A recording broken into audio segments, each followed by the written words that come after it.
अस्सलाम वालेकुम दोस्तों, आज जो हम बात करने वाले हैं अभी वो है एक्सेप्टेंस लेटर किस तरह ले सकते हैं। सबसे पहले तो आपने एक्सेप्टेंस लेटर लेने के लिए एक अच्छी सी सीवी बनानी है, और अगर आप पीएचडी के लिए अप्लाई कर रहे हैं तो लाजमी आपने रिसर्च प्लान भी बनाना है आपने, और साथ में उसके बाद आपने ढूंढने प्रोफेसर आपके रिसर्च डायरेक्शन में। वो आप इजीली जाके गूगल से पूछ सकते हैं कि भाई फैकल्टी लिंक आपसे, सपोज़ आप इकोनॉमिक्स के हैं तो आप फैकल्टी लिंक्स ऑफ इकोनॉमिक्स, और उसमें जो भी यूनिवर्सिटी है जैसे China university of mining and technology economics list faculty, इस तरह का आप गूगल में सर्च करेंगे तो आपको प्रोफेसर मिल जाएंगे। तो प्रोफेसर्स को आप ईमेल कर सकते हैं। ईमेल में क्या क्या होना चाहिए, सबसे पहले आप हैं कौन। हैं कौन में ये नहीं है कि आपने नाम, अपने पापा का नाम और ये चीज़ें बतानी है कि आप कहाँ से हैं, नहीं। आपने बताना है कि आपका नाम, आपने कौन सी डिग्री की हुई है, आपकी परसेंटेज क्या थी, और आपने कौन से प्रोजेक्ट्स पे काम किया हुआ है, आपका फाइनल ईयर प्रोजेक्ट क्या था, उसका मकसद क्या था।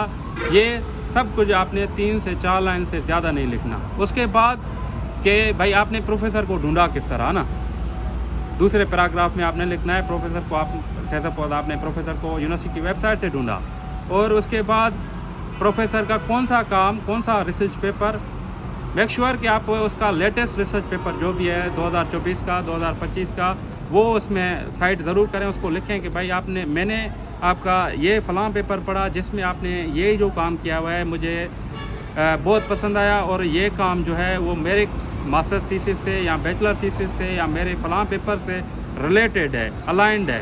तो ये है कि मैं इस वजह से आपके साथ रब्ता कर रहा हूँ। तीसरे पैराग्राफ में आपने वेरी क्लियरली उसको लिखना है कि भाई आपको चाहिए क्या। आपको चाहिए क्या, सीएससी स्कॉलरशिप के अगर आप अप्लाई कर रहे हैं तो सीएससी स्कॉलरशिप के लिए मैं अप्लाई कर रहा हूँ, आप मुझे एक्सेप्टेंस लेटर दे दें ताकि this can increase your chances of selection. और उसके बाद आखिर में आपने लिखना है कि आप इंटरव्यू के लिए रेडी हैं, आपने अपनी सीवी और रिसर्च प्लान ईमेल के साथ अटैच किया हुआ है, और अगर आपको कोई और सवाल है तो प्रोफेसर कैन आस्क।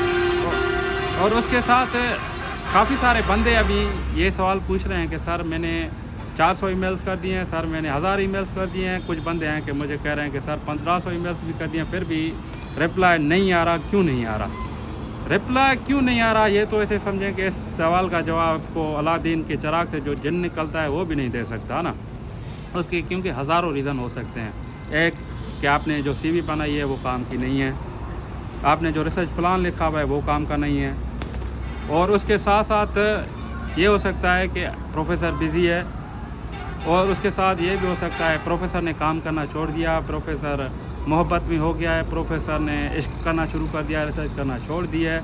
और उसके साथ ये हो सकता है कि प्रोफेसर के पास फंडिंग ही नहीं है, प्रोफेसर इतना स्ट्रांग नहीं है, उसके पास फंडिंग नहीं है, तो आप लोग किस तरह उठाए, क्या पता प्रोफेसर बूढ़ा हो चुका हो, और मतलब ऐसे समझे कि काफ़ी सारे रीज़न्स हो सकते हैं ना।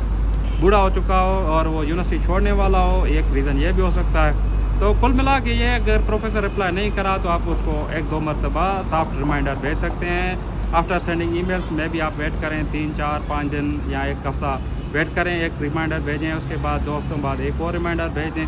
अगर फिर भी नहीं रिप्लाई करा तो उसको छोड़ दें, उसको माफ़ करें। और आप एक और तरीका अप्लाई कर सकते हैं जो मैंने 2020 में अप्लाई किया था। 2020 में मैंने भी आप लोगों की तरह काफ़ी सारे ईमेल्स किए थे, इवन दो कि उस वक्त मेरे 2 पेपर पब्लिश भी हो चुके थे एज अ फर्स्ट ऑथर, फिर भी यूकास से मुझे कोई रिप्लाई नहीं आ रहा था। अलबत्ता मुझे सीएससी के लिए 3 एक्सेप्टेंस लेटर मिल चुके थे उस वक्त भी। फिर मैंने एक ऐसे समझे कि एक नई चीज़, नया आइडिया अपने जहन में आया कि भाई जिन प्रोफेसर्स को हम मेल कर रहे हैं तो उनको हम कॉल भी कर सकते हैं। तो 2018 में मैंने एक पेपर पढ़ा था अपने सुपरवाइज़र का, जो बाद में मेरा पीएचडी सुपरवाइज़र बना। तो उस वक़्त मैंने सोचा था अगर मैं चाइना में पीएचडी करूँगा तो मैं इसी प्रोफेसर के पास लाजमी जाऊँगा। तो फिर मैंने उसका नंबर ढूंढा, उसको कॉल मैंने कर दी। कॉल करने से पहले मैंने उसका सही करके प्रोफाइल पढ़ा था, उसको बताया कि भाई मैंने ये पेपर पढ़ा था 2018 में आपका, उसके बाद रिसेंटली मैंने आपकी ये रिसर्च फॉलो की हुई है, ये पेपर्स मैंने पढ़े हुए हैं, उससे रिलेटेड मैंने ये काम किया हुआ है। तो आप लोग भी इस तरह उस प्रोफेसर का सही करके प्रोफाइल पढ़ें पहले कि भाई उस बंदे ने काम किया हुआ है, उसको कॉल करके फिर एक्सप्लेन करें कि भाई why you are a good and suitable candidate for his lab, how you can be beneficial for his lab. इस तरह करके उसको बताना है कॉल पे कि आप हैं कौन, आप उसको कॉल क्यों कर रहे हैं, और आपने कौन सा उसका पेपर पढ़ा हुआ है, और फिर उसने, मेरा जो सुपरवाइज़र था, उसने मेरी सारी बातें सुनने के बाद उसने कहा ठीक है आप अपनी CV सेंड करें, मैं 1-2 दिन में I will reply you back. तो 2 दिन बाद उसने फिर मुझे मैसेज किया व्हाट्सएप पे, तो कि अपने जो मास्टर सुपरवाइज़र है उसका नंबर दो। मैंने उसका नंबर दिया मास्टर सुपरवाइज़र के। उसने मेरे ऊपर उसने छानबीन की कि भाई ये किस तरह का बंदा है, इसकी फ़ीडबैक, उसकी रिसर्च किस तरह है। उसके साथ बात करके फिर उसने पूछा मुझसे, उसके बाद उसने कहा मैं इंटरव्यू अरेंज करता हूँ आपके लिए। और तकरीबन ऐसे समझें कि 10 दिन बाद मेरा इंटरव्यू आता। इंटरव्यू में 4-5 बंदे थे। इंटरव्यू जो भी था वो मेरे CV से रिलेटेड था कि मैंने ये काम किस तरह किया हुआ है, मैंने मास्टर्स में क्या किया था, मैंने बैचलर में क्या किया था, कौन से सॉफ्टवेयर आते हैं, कौन से मतलब लैंग्वेज। और 1-2 सवाल उन्होंने चाइनीज़ में भी पूछे थे। तकरीबन राउंड अबाउट 35 मिनट का इंटरव्यू हुआ था और 4 बंदे थे मेरे इंटरव्यू में। उसके बाद उन्होंने डिसाइड किया था कि हम आपको एक्सेप्टेंस लेटर दे रहे हैं आंसू स्कॉलरशिप के लिए। बाद में अल्हम्दुलिल्लाह मेरी आंसू स्कॉलरशिप लग गई थी तकरीबन जुलाई 2020 में। तो उसके बाद ये है कि आप उस तरह प्रोफेसर को नंबर कहाँ से ढूंढेंगे। नंबर आपको जहाँ पे ईमेल लिखी होती है तकरीबन प्रोफेसर का लिखा होता है नंबर वहाँ पे। तो आप स्पेशली जोंग के पैकेजेस इंटरनेशनल जो हैं वो काफ़ी सस्ते हैं। आप उनको कॉल करके सही करके, कॉल करने से पहले आप लाजमी करके उसका प्रोफाइल सही से पढ़ें और फिर कॉन्फिडेंस के साथ उसके साथ बात करें। और स्लोली जो भी बात करें प्रोफेसर के साथ, आहिस्ता आहिस्ता, ना कि बस आपको ठीक है आपकी इंग्लिश अच्छी होगी, मगर यह है कि आप इंप्रेशन झाड़ने के चक्कर में ना जाएं, ओवर कॉन्फिडेंट ना हो। सिंपल सॉफ्ट आसान तरीके से उसके साथ बात करें कि भाई मैं कौन हूँ, मैं क्यों आपको कॉल कर रहा हूँ। तो अगर उसने उठाना होगा तो आपको रिस्पांस करेगा, नहीं तो फिर वो आपको क्या कहते हैं मना कर देगा उधर ही। ये है कि इसमें आपका टाइम भी बच जाएगा और आपकी एनर्जी भी बच जाएगी, आपको वेट भी नहीं करना पड़ेगा।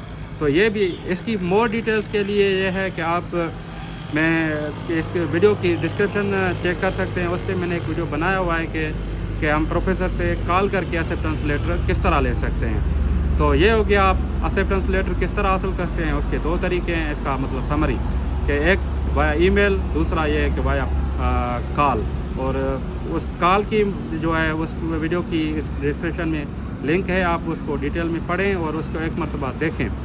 और इंशाल्लाह इसी तरह के और वीडियोस में बनाता रहूँगा। उसके अलावा भी अगर कोई भी आपको सवाल है किसी टॉपिक पे, किसी यूनिवर्सिटी पे आप चाह रहे हैं कि मैं सेपरेटली वीडियो बनाऊँ, तो आप लोग मुझे कमेंट्स में बता सकते हैं।